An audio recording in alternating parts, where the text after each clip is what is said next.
दोपहर का तेज धूप समीर की पीठ पर पड़ रहा था। पसीना उसके माथे से टपक रहा था जैसे ही वह सीमेंट मिला रहा था। उसकी गंध हवा में भारी थी। उसके चारों ओर जीर्ण शीर्ण गांव का स्कूल हाउस उसके दृढ़ संकल्प के प्रमाण के रूप में खड़ा था। वह सिर्फ एक स्कूल का पुनर्निर्माण नहीं कर रहा था, वह भविष्य बना रहा था। मैं हमेशा से एक टीचर बनने का सपना देखा करता था, बच्चों के अंदर की प्रतिभा को जगाने का। शहर की सुख सुविधाओं को छोड़कर ये मेरे लिए कुछ अलग करने का मौका है। चुनौतियां तो थीं ही, फंडिंग कम थी, संसाधन सीमित थे, लेकिन हर एक डेस्क की मरम्मत, हर एक दीवार पर ताजा पेंट उसे एक मकसद का एहसास दिलाता था। वह जानता था कि शिक्षा ही उनकी एकमात्र आशा थी, एक उज्जवल भविष्य का रास्ता, और वह समीर उनका मार्गदर्शक बनेगा। सैकड़ों मील दूर अन्विता ने अपना हेडसेट ठीक किया। उसकी निगाह बोर्डरूम की डिजिटल घड़ी पर टिकी हुई थी। न्यूयॉर्क का ऑफिस आशा और उत्साह से गूंज रहा था। इस प्रोजेक्ट के लिए प्रेजेंटेशन महीनों से बन रहा था। अन्विता, हमेशा की तरह शांत और संयमित, ने एक गहरी सांस ली। बचपन से ही मैं महत्वाकांक्षी रही हूँ, अपने लक्ष्य पर केंद्रित। मैं बड़े सपने देखती हूँ। मेरी महत्वाकांक्षाएं आसमान जितनी असीम हैं। फॉर्च्यून 500 कंपनी का सीईओ बनना सिर्फ एक लक्ष्य नहीं है, ये एक निश्चितता है। वह चुनौतियों का सामना करना पसंद करती थी, बाधाओं को तोड़ना। प्रेजेंटेशन शुरू हुआ। उसकी आवाज आत्मविश्वास से गूंज रही थी, क्योंकि वह अपने विजन को रेखांकित कर रही थी। यह प्रोजेक्ट, वह जानती थी, बहुत बड़ा बदलाव लाने वाला था, और वह, अन्विता, इस बदलाव का नेतृत्व करेगी। भव्य बॉलरूम बातचीत की गूंज और शैंपेन के गिलासों की खनक से गूंज रहा था। वार्षिक चैरिटी समारोह अपने पूरे शबाब पर था। चमकदार गाउन और सिलवाए सूट का एक समुद्र। समीर, अपने ग्रामीण गांव से एक दुर्लभ आमंत्रित व्यक्ति, ने अपने साधारण पोशाक में थोड़ा असहज महसूस किया। मुझे यहाँ थोड़ा अजीब लग रहा है, लेकिन मुझे बच्चों के लिए यहाँ रहना होगा। फिर उसने उसे देखा, भीड़ भरे कमरे के उस पार। अन्विता, वह शाम की मुख्य वक्ता थी, सफलता की एक मिसाल, उनकी उपस्थिति ध्यान आकर्षित करने वाली। उनकी नजरें कुछ देर के लिए मिली।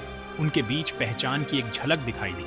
उन्होंने एक बार पहले बात की थी, उनके गांव में उसकी कंपनी के सीएसआर पहल के बारे में एक वीडियो कॉल पर। क्या वो समीर है?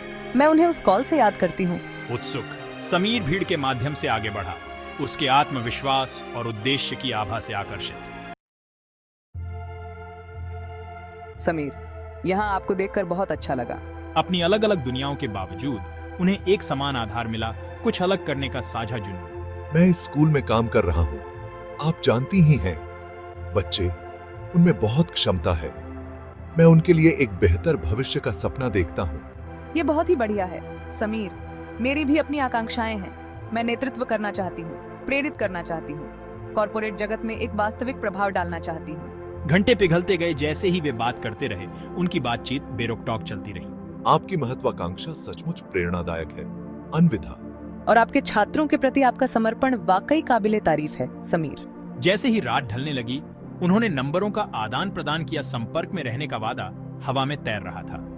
रात में वापस जाते हुए समीर के सीने में उम्मीद की एक किरण खिल उठी। शायद उनके अलग अलग रास्तों के बावजूद वे इतने अलग नहीं थे। बजते हुए फोन ने समीर को जगा दिया। वह उसके लिए लड़खड़ाया। उसका दिल उसकी छाती में तेज हो रहा था। तुम्हें लगता है कि तुम चीजें बदल सकते हो? तुम्हें लगता है कि तुम कुछ बदल सकते हो? तुम गलत हो।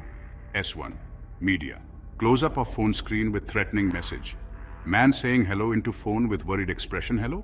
डर उसके पेट में समा गया। ये कौन था? वे क्या चाहते थे? इससे पहले कि वह बोल पाता, लाइन कट गई। वह फोन को घूरता रहा। उसका दिमाग दौड़ रहा था। उसे कौन धमकी देगा और क्यों?